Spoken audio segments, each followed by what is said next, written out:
Təsəvvür et ki, sənə deyirlər ki, sən xüsusi seçilmişsən. Sənə, necə deyərlər, kainatın ən böyük sirləri verilib və sən bu dünyanın qurtuluşu üçün xüsusi bir missiya daşıyırsan. Hətta Yaradan səni özü kimi yaradıb. Aha, çox, belə deyək də, ağır bir məsuliyyətdir. Üzdür, çox ağırdır.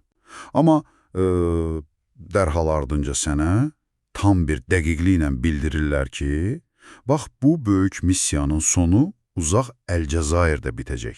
Özdə soyuq ayların cüt rəqəmlərdə birləşdiyi bir gündə. Alnına dəyəcək bir güllə ilə. Vau, yəni qəfildən belə bir sonluq? Həqiqətən. Üstəlik sənə bu qaranlıq taleyi yazan elə o kainatın yaradıcısının özüdür. Razılaş ki, adamı dərhal sarsıdan, tamamilə ziddiyyətlərlə dolu bir mənzərədir bu. Dəqiq elədi. Bax, bugün biz məhz belə bir mətni incələyəcəyik, dinləyəcəyik. Müasir siyasətlə qədim mistikanı, ilahi prinsiplərlə dəhşətli bir qədərçiliyi bir-birinə tikən Əl-Qulaq adlı sənədi təhlil edəcəyik. Bu dəfəki dərin təhlilimizdə səninlə birlikdə bu qəribə labirintə giririk. Və bu elə bir labirintdir ki, içində həm teoloji kodlar var, həm də çox real coğrafi və siyasi direktivlər. Biz həmişə öyrəşmişik ki, qədim əlyazmalar, mistik mətnlər hansısa min illər əvvələ aid olsun, filan, mifik məkanlardan bəhs etsin, uzaq keçmişdən. Düzdür. Amma Əl-Qulaq mətni, necə deyərlər, bir ayağı ilə kosmosda, digər ayağı ilə isə birbaşa bugünün siyasi xəritəsində dayanır. O, ənənəvi inancları darmadağın edən tamamilə fərqli bir inanc sistemi təklif edir. Və dərhal qeyd edək, dinləyici, yəni bunu əvvəldən vurğulamaq lazımdır. Bugün biz bu mətnə bir ədəbiyyatşünas, bir detektiv və psixoloq kimi yanaşırıq. Sənətdəki o ağır siyasi və dini iddialar, fərqli teoloji yanaşmalar sadəcə incələdiyimiz, analiz etdiyimiz materialdır. Bəli, yəni qətiyyən bizim şəxsi mövqemiz deyil bu deyilənlər. Təbii ki, yox. Biz hansısa dini inancı təsdiqləmirik, ya da mətndəki siyasi tərəfləri tutmuruq. Sağdakı, soldakı bizlik deyil. Missiyamız sadəcə olaraq qarşımızda duran bu mürəkkəb orijinal mətnin necə işlədiyini anlamaqdır. Onun hansı psixoloji və ezoterik mexanizmlərə əsaslandığını tapmaqdır. Məhz elədir, çünki mətnin özü kifayət qədər iddialıdır və bu iddiaları anlamaq üçün obyektiv bir məsafə saxlamaq şərtdir. Mətnin mərkəzində çox konkret bir fiqur dayanır, Turqut adlı bir şəxs və Yaradan adlandırılan o səs birbaşa ona müraciət edir. Elə gəl buradan başlayaq. Məni bu mətndə ən çox çaşdıran məqam elə Yaradanın Turquta müraciət formasıdır. Nə mənada çaşdıran? Yəni bax, bir tərəfdən Yaradan deyir ki, mən səni cemlərdən ayırmadım mı? Yəni səni kütlənin içindən xüsusi seçdim. Amma digər tərəfdən Turquta qəti şəkildə deyir ki, sən peyğəmbər deyilsən. İnkar edir o statusu. Hətta üstünə basaraq vurğulayır ki, sən Həzrət İsa da deyilsən. Bir dəqiqə, mən burada ipin ucunu qaçırıram yəni. Həm kəmsə seçilir, həm də ənənəvi peyğəmbər titulu ona ravay görülmür. Bunun əvəzinə ona ağ geyimlisən deyilir. İndi mənim sualım budur. Niyə sadəcə sən peyğəmbərsən deyib işi bitirmir? Nəyə lazımdır bu yeni terminlər? Çünki peyğəmbər sözü artıq tarixi, bəşəri və ənənəvi sistemin bir parçasıdır. Yəni, insanların beynində peyğəmbərlə bağlı artıq formalaşmış, belə deyək də, şablonlaşmış bir çərçivə var. Yəni, qaydalar gətirən biri kimi. Təqiq. O dini qaydalar gətirir, kütlələr arxasınca aparır, məbədlər qurur filan. Amma bu mətndəki səsin məqsədi fərqlidir. O, ənənəvi sistemi yenidən istehsal etmək istəmir. Tamamilə yeni bir paradigma yaradır. Sən ağ geyimlisən deməklə, əslində onu bütün o mövcud dini iyerarxiyalardan kənara çıxarır. Turqut, belə deyək də, dini bir elçi deyil, sanki kosmik bir agentdir. Bilirsən, sən bunu deyəldə ağlıma bir şey gəldi. Bu mənə müasir dünyadakı hakerləri xatırladır. Hakerləri? Necə yəni? Yəni, sən şirkətin rəsmi direktoru deyilsən, məsələn, peyğəmbər deyilsən. Amma sən sistemə kənardan müdaxilə edən, o sistemin ən qaranlıq künclərini rəsmi adminindən daha yaxşı bilən bir hakersən. Mətin Turqutu belə bir kainat hakeri kimi qələmə verir. Aha, çox maraqlı müqayisədir. Çünki dərhal sonra Yaradan ona deyir ki, mən sənə 7 yaddaş bəxş etmişəm və bunların heç birini heç bir peyğəmbərə verməmişəm. Hətta səni özüm kimi yaratmışam kimi çox ağır bir iddia irəli sürülür. Yəni sən rəsmi vəzifədə deyilsən, amma ən böyük master açar səndədir. O hacker analogiyası doğrudan da çox yerinə düşdü. Çünki mətnin o fəlsəfəsini tam açır. Hacker sistemin qaydalarına tabe olmur, yəni o birbaşa kodlarla işləyir. Turqutun verilən o 7 yaddaş da adi bilik deyil. Elə həmin o kosmik kodlardır. Aha. Və mətn bunu sadəcə Turqutun şəxsi uğuru kimi təqdim etmir, bunu bir nəsillə, bir qan bağı ilə əsaslandırır. Mətndə Turqutun atası Vahid Rızayevin xüsusi bir elçi olduğu vurğulanır. Vahid Rızayev. Bəli, o Zərdüştün davamçısı kimi göstərilir. Bax, bura çox maraqlı bir lingvistik və ezoterik oyun da daxil edilib. Vahid Rızayevin Avestanı deyən ahəstəni gətirdiyi qeyd olunur. Ahəstərə. Yəni, qədim Zərdüştlük mətninin Avestanın fonetik forması dəyişdirilərək ahəstə kimi təqdim edilir. Ahəstə bilirsən də, yavaş, sakit, dərin mənasını verir. Yəni, sanki gizli, yavaş-yavaş işləyən bir kod. Dəqiq. Və orada belə bir ifadə də var ki, atası vasitəsilə Böyük Azərbaycan cəmlikdə birləşdirilib. Bir ailədən 2 peyğəmbər göndərmişəm deyir, amma sonra yenə də Turquta peyğəmbər olmadığını xatırladır. Yenə o ziddiyyət. Hə, yəni 2 fərqli paklıq, 2 fərqli missiya. Bəs mənim üçün maraqlıdır. Niyə mütləq bir ailə xətti, bir şəcərə önə çıxarılır? Niyə məhz zərdüştlüklə bugünkü bir şəxs arasında körpü qurulur? Çünki ezoterik ənənələrdə legitimlik həmişə keçmişin ən dərin köklərinə bağlanmalıdır. Yəni, əgər sən bugün tamamilə yeni bir şey, ağgeyimlilik gətirirsənsə, İnsanların bunu qəbul etməsi üçün sarsılmaz bir tarixə ehtiyacın var. Aha, köksüz bir şey inandırıcı olmuş. Elədir. Və Zərdüştlük dualizminin, yəni xeyir və şər mübarizəsinin ən qədim mənbəyidir.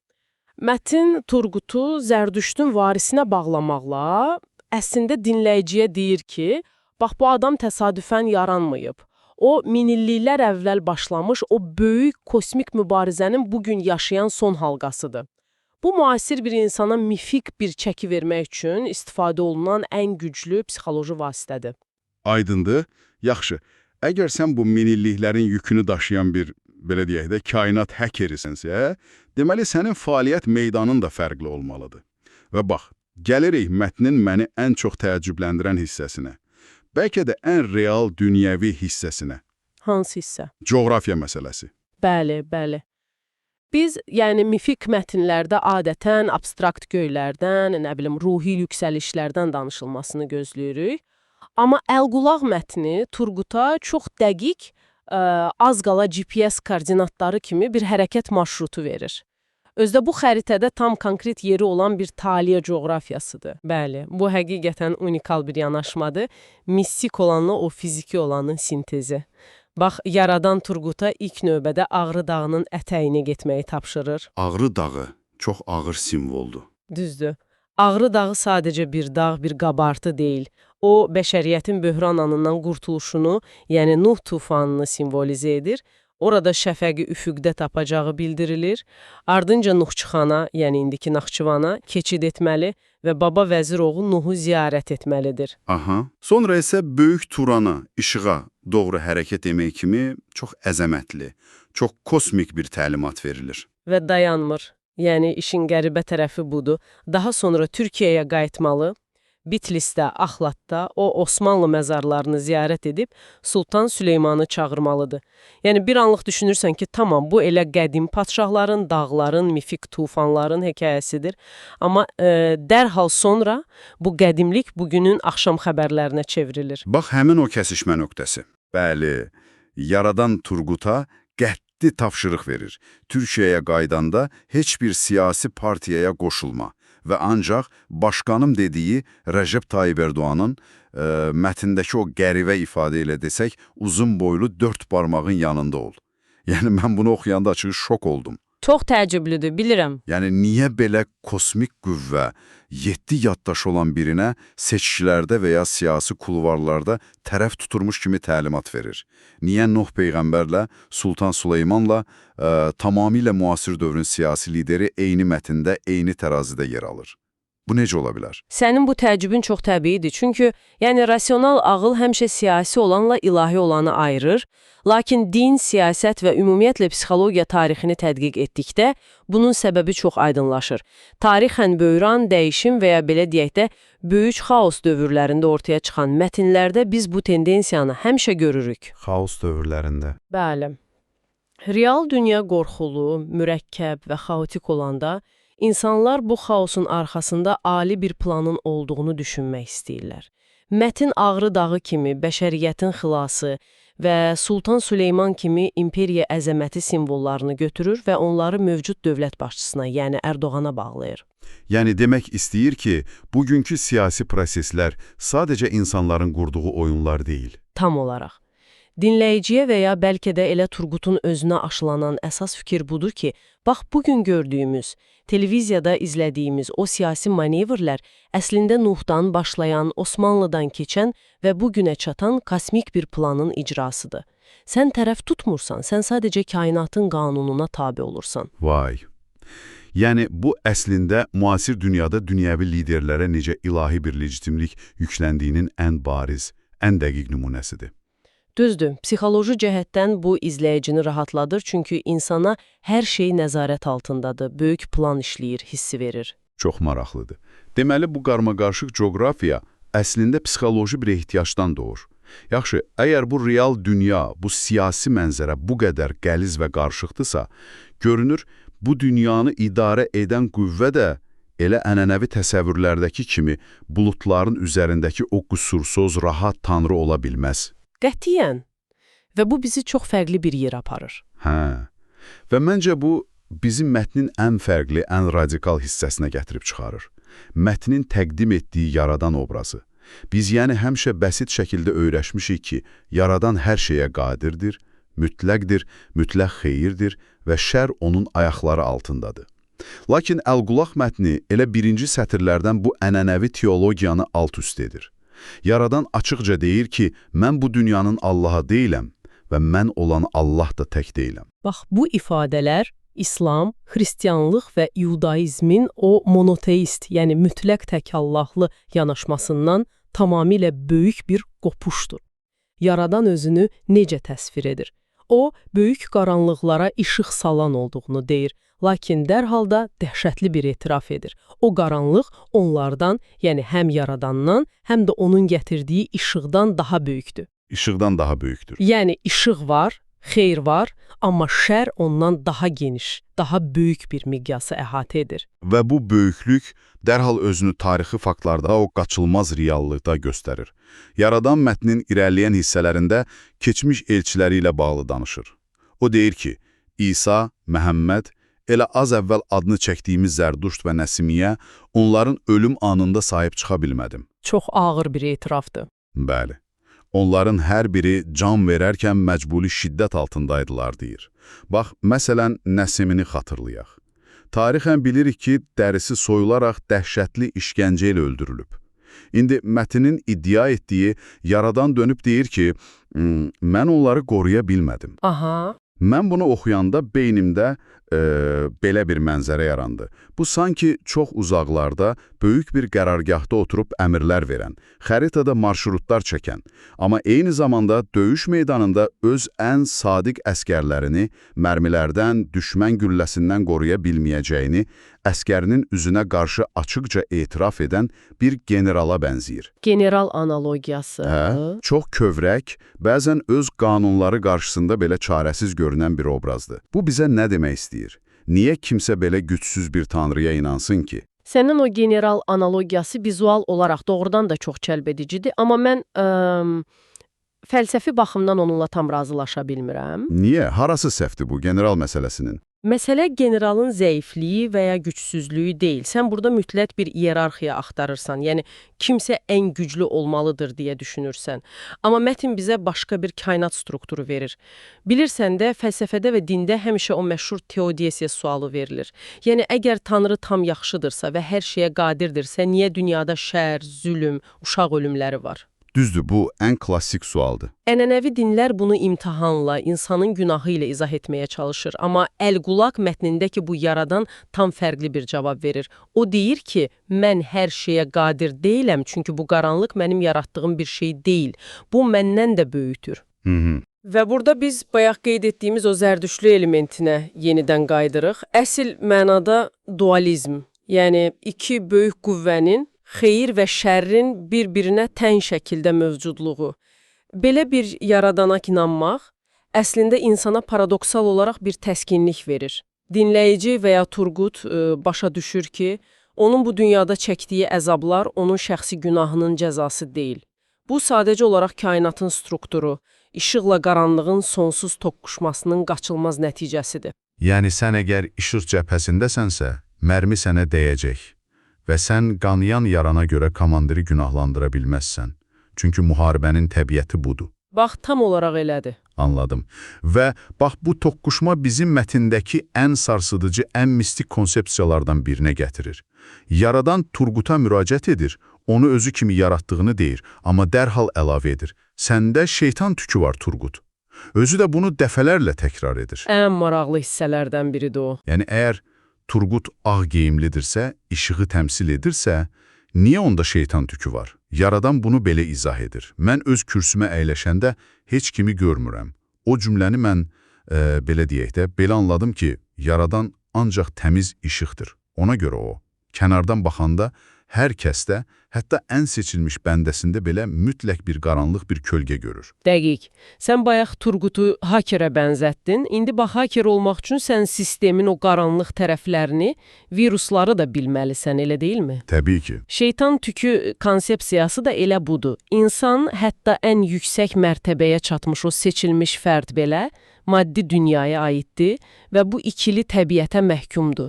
Mətndə yaradan açıqca deyir ki, iblisliyin və əməllərin yaddaşlarımdadır. Fəlsəfi olaraq düşünəndə hər işıq mütləq bir kölgə yaradır və sən nə qədər güclü işıqsansa, sənin kölgən də bir o qədər tünd olacaq. Yəni, mütləq saflıq yoxdur. Tan tükü onun həm insanlığının, həm də bu qaranlıq dünyaya aidliyinin əsas sübutudur. Və o kölgə, o qaranlıq tərəf gəlir insanın taleyini örtür. Biz dedik ki, yaradan öz elçilərini qoruya bilməyib. Deməli, içində şeytan tükü olan bu yeni seçilmişin, yəni Turqutun aqibəti də o tarixi ssenaridən fərqli olmayacaq. Və budur dinləyici, mətnin bəlkə də ən tükləri ürpərdən sonuncu bölməsinə daxil oluruq. Qaranlıq şəhanət bölməsinə. Çox ağır bir sonluqdur. Bəli, bütün o böyük təlimatlar, Naxçıvana, Türkiyəyə səfərlər, Ərdoğanın yanında olmaq, bütün bu möhtəşəm missiyalar əslində dəqiqliklə planlaşdırılmış bir ölümə, amansız bir sona doğru gedən yoldur. Mətin artıq indidən Turqutun taleyini kəsib atıb. Bəli, yəni bugünün dili ilə desək, ssenari əvvəlcədən yazılıb, və heç bir spoiler xəbərdarlığı filan edilmədən qəhrəmanın üzünə oxunur. Turquta çox aydın şəkildə deyilir ki, o bir gün Əlcəzairə gedəcək və orada vəfat edəcək. Məhz Əlcəzair. Sən bir anlıq düşün. Niyə məhz Əlcəzair? Bu ölkə tarixən qanlı mübarizələrin, inqilabların, işıqla qaranlığın, yəni müstəmləkə və azadlığın kəsişdiyi simvolik bir məkandır.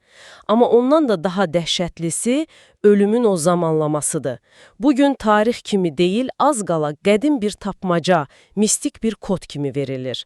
Soyuq ayların cüt rəqəmlərdə birləşdiyi gün gülləyə tuş gələcəksən. Və o anda yaradanın o dondurucu bir ifadəsi var. Əvvəlcə deyir ki, onda mən səni öldürəcəm, lakin dərhal cümləni düzəldir. Amma mənim yaratdığım səni öldürəcək. Yenə o məsuliyyəti öz üzərinə alır. Yəni, günahkar dolayısıyla yenə mənəm, çünki bu sistemi, o gülləni atanı, o kölgəni mən yaratmışam. Amma bilirsən, mənə ən qəribi gələn nədir? Nədir? Bütün bu hekayəni dinləyəndə adam fərqində olmadan sual verir.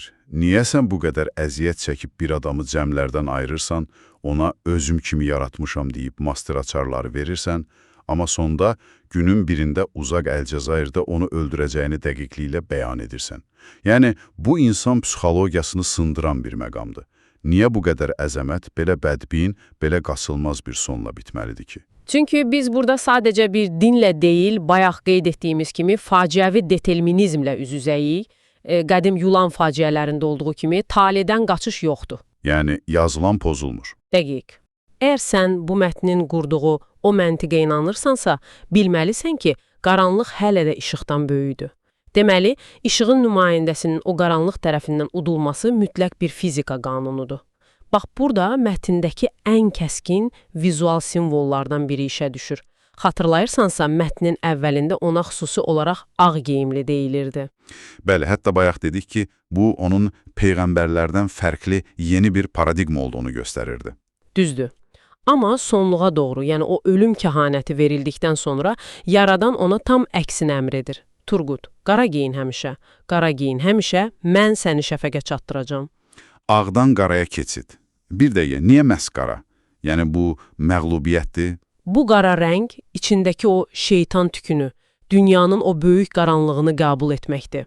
Bu bir təslimiyyət simvoludur.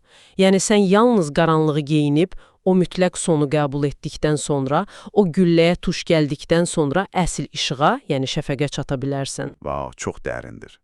Bu ezoterik transformasiyanın ən yüksək zirvəsidir, öz yox oluşunu qucaqlamaq.